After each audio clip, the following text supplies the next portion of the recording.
బెండకాయ ఫ్రై చేస్తున్నాను. ఒక పక్కన వంకాయ ఫ్రై అవుతుంది. ఇందులో వంకాయ ఉప్పు పసుపు వేసి ఫ్రై చేస్తున్నానండి. ఇందులో ధనియాలను జీలకర్ర పొడి ఆల్రెడీ చేసి పెట్టుకుంటాను. అది చల్లితే చాలా బాగుంటుందండి. పిల్లలు కూడా ఇష్టంగా తింటారు, కారం వేయను. బెండకాయ ఫ్రైకి అండి కొంచెం జీలకర్ర 2 ఎండుమిరపకాయలు వేసుకున్నాను. వంకాయ ఫ్రై అయితే అయిపోయిందండి. కొంచెం ధనియాలు జీలకర్ర పొడి వేసుకుంటున్నాను. ఇలా అలవాటు అయిందండి, చాలా బాగుంటుంది. లైట్గా కొంచెం కారం వేస్తే ఫ్రై అయితే కంప్లీట్ అయిపోయినట్టే. ఒకసారి ట్రై చేయండి, చిన్నపిల్లలు ఉంటే తింటారు బాగాను.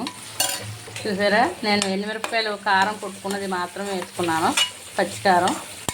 ఇదైతే కంప్లీట్ అయిపోయిందండి. ఇదైతే బెండకాయ ఫ్రై అండి. జీలకర్ర, కరివేపాకు, ఒక ఎండుమిరపకాయ వేసుకున్నాను.